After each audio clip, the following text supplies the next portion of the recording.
നമുക്ക് സ്കൂൾ വിട്ട് വരുന്ന കുട്ടികൾക്കൊക്കെ ഉണ്ടാക്കി കൊടുക്കാൻ പറ്റുന്ന സിമ്പിളായിട്ടുള്ളൊരു സ്നാക്കിൻ്റെ റെസിപ്പിയാണ് നോക്കാം. അപ്പോൾ നമ്മളൊരു ബൗൾ എടുത്തിട്ടുണ്ട്. ആ ഒരു ബൗളിലേക്ക് 2 മുട്ട പൊട്ടിച്ചൊഴിച്ച് കൊടുക്കാം. ഇനി നമുക്ക് ഇതിലേക്ക് 1/2 കപ്പ് പഞ്ചസാര ചേർത്ത് കൊടുക്കാം. അപ്പോൾ പൊടിക്കാത്ത പഞ്ചസാരയാണ് ഞാൻ ചേർത്തിട്ടുള്ളത്. എന്നിട്ട് നമുക്കൊരു വിസ്ക് ഉപയോഗിച്ചിട്ട് ഇത് നന്നായിട്ടൊന്ന് മിക്സ് ചെയ്തിട്ടെടുക്കാം. ആ പഞ്ചസാര നന്നായിട്ട് അലിയുന്നത് വരെ ഇതുപോലെ ഒന്ന് മിക്സ് ചെയ്തിട്ടെടുക്കാം. നല്ല ഫ്ലഫി ആവുന്ന വരെ ബീറ്റ് ചെയ്തെടുക്കേണ്ട ആവശ്യമൊന്നുമില്ല. പഞ്ചസാര ഒന്ന് അലിഞ്ഞ് കിട്ടിയാൽ മതി. അതിനുശേഷം ഒരു 1/4 കപ്പ് റവ ചേർത്ത് കൊടുക്കാം. വറുത്തത് വറുക്കാത്തത് ഏതായാലും കുഴപ്പമൊന്നുമില്ല കേട്ടോ. അപ്പോൾ ഞാനിവിടെ വറുത്തിട്ടുള്ള റവയാണ് 1/4 കപ്പ് എടുത്തിട്ടുള്ളത്. അതും കൂടെ ചേർത്തിട്ടൊന്ന് മിക്സ് ചെയ്തിട്ടെടുക്കാം. അതിനുശേഷം നമുക്കതിലേക്ക് മൈദ ചേർത്ത് കൊടുക്കണം. ഞാനിവിടെ 1 കപ്പ് മൈദയാണ് എടുത്തിട്ടുള്ളത്. അപ്പോൾ അത് മുഴുവനായിട്ട് ഒരുമിച്ച് അങ്ങ് ഇട്ട് കൊടുക്കരുത്. നമുക്ക് ആവശ്യത്തിന് മാത്രം ചേർത്ത് കൊടുത്തിട്ട് വേണം മിക്സ് ചെയ്തിട്ട് എടുക്കാൻ വേണ്ടിയിട്ട്. ചിലപ്പോൾ 1 കപ്പിൽ കൂടുതൽ വേണ്ടി വരും, ചിലപ്പോൾ 1 കപ്പിൽ കുറവായിട്ടും വേണ്ടി വരും. അപ്പോൾ അതുകൊണ്ട് തന്നെ കുറേശ്ശെ ചേർത്തിട്ട് ഇതുപോലെ മിക്സ് ചെയ്തിട്ട് എടുക്കാം. മുട്ടയുടെ വലിപ്പത്തിനൊക്കെ അനുസരിച്ച് അതിന് മാറ്റം വരും, അതുകൊണ്ടാണ് അങ്ങനെ പറഞ്ഞത് കേട്ടോ. എന്നിട്ട് ഇതുപോലെ നന്നായിട്ടൊന്ന് മിക്സ് ചെയ്ത് നല്ല തിക്കായിട്ടുള്ളൊരു ബാറ്ററായിട്ടാണ് നമുക്ക് വേണ്ടത്. അപ്പോൾ ഞാനിവിടെ 1 കപ്പ് മുഴുവനായിട്ട് എടുത്തിട്ടുണ്ട്. എന്നിട്ടൊന്ന് മിക്സ് ചെയ്തിട്ട് നോക്കാം. നല്ല തിക്കായിട്ടുള്ള ഒരു ബാറ്റർ നമുക്ക് കിട്ടണം. അതുപോലെ നന്നായിട്ടൊന്ന് മിക്സ് ചെയ്തിട്ട് എടുക്കാം. അപ്പോൾ അതുണ്ടോ നല്ല തിക്കായിട്ട് തന്നെ നമുക്ക് കിട്ടിയിട്ടുണ്ട്. ഈ രീതിയിലായിട്ടാണ് നമുക്ക് കിട്ടിയിട്ടുള്ളത്. അപ്പോൾ അതാണ് അതിൻ്റെ കൺസിസ്റ്റൻസി. ഇനി നമുക്കിതിലേക്കൊരു 1/2 ടീസ്പൂൺ ഏലക്കായുടെ പൊടി ഉണ്ടെങ്കിൽ അത് ചേർത്ത് കൊടുക്കുക. അല്ലാന്നുണ്ടെങ്കിൽ ഞാൻ ഒരു 3 ഏലക്കായുടെ സീഡ്സ് ഇങ്ങനെ ചതച്ചത് അങ്ങനെ ചേർത്ത് കൊടുക്കുകയാണ് ചെയ്തിട്ടുള്ളത്.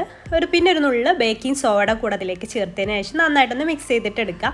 ബേക്കിംഗ് സോഡ ചേർക്കുമ്പോൾ നമ്മുടെ ഒരു ഇത് ഉണ്ടാക്കുന്ന സമയത്ത് നല്ല പൊങ്ങിയൊരു ഉണ്ടംപൊരിയൊക്കെ ഉണ്ടാവില്ല, ആ ഒരു രീതിയിലായിട്ട് വരും കേട്ടോ.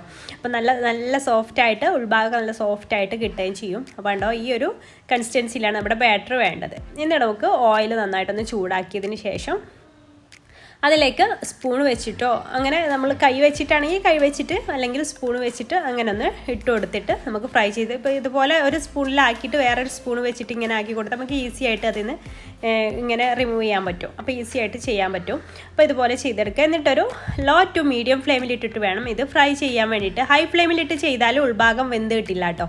അപ്പോൾ ലോ ടു മീഡിയം ഫ്ലെയിമിലിട്ടിട്ട് സാവധാനം വേണം ഇത് ഫ്രൈ ചെയ്തെടുക്കാൻ വേണ്ടിയിട്ട്. അത് പ്രത്യേകം ശ്രദ്ധിക്കുക. അല്ലാന്നുണ്ടെങ്കിൽ ഉൾഭാഗം കറക്റ്റായിട്ട് വെന്ത് കിട്ടില്ല, അത് വേവാതെ ഇങ്ങനെ കിടക്കുന്നുണ്ടാവും.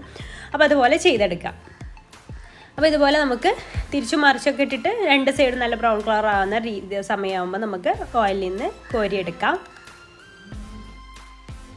അപ്പോൾ ഇതാ നമ്മുടെ ഈ ഒരു ഇത് ഫ്രൈ ചെയ്തെടുക്കുന്ന സമയത്ത് ഇതാ ഇതുപോലെയാവും. നല്ല പൊങ്ങി വന്ന് നല്ല സോഫ്റ്റ് ആയിട്ടുള്ള നല്ല ഉണ്ടംപൊരി പോലെ നല്ല സോഫ്റ്റ് ആയിട്ടുള്ള ഒരു സ്നാക്കായിട്ടാണ് നമുക്ക് കിട്ടുക.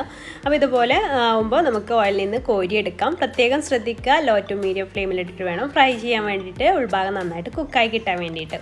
അപ്പോൾ ഒട്ടും അങ്ങനെ ഓയിലൊന്നും കുടിക്കാത്ത ഒരു സ്നാക്ക് തന്നെയാണ് കേട്ടോ ഇത്. അപ്പോൾ ഇതുപോലെ ഒന്ന് ഫ്രൈ ചെയ്തിട്ട് എടുത്തിട്ട് അടുത്തതും അതുപോലെ തന്നെ നമുക്ക് ഫ്രൈ ചെയ്തിട്ട് എടുക്കാം. ഞാൻ നേരത്തെ കാണിച്ചല്ലോ, ഒരു സ്പൂൺ വെച്ചിട്ട് കോരിയെടുക്കുന്ന ആ രീതി ആ ഒരു മെത്തേഡിൽ ചെയ്താൽ മതി കേട്ടോ. അതുപോലെ അങ്ങ് ഇട്ട് കൊടുക്കുക.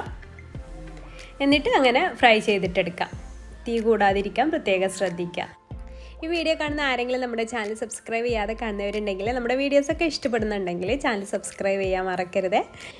വീഡിയോസ് നിങ്ങൾക്ക് ഇഷ്ടപ്പെട്ടിട്ടുണ്ടെങ്കിൽ മറ്റുള്ളവരിലേക്ക് ഷെയർ ചെയ്ത് കൊടുക്കാനും മറക്കരുത്. അപ്പോൾ ഇൻഷാല്ലാ പുതിയൊരു നല്ലൊരു വീഡിയോ ആയിട്ട് നമുക്ക് അടുത്തൊരു ദിവസം കാണാം. താങ്ക്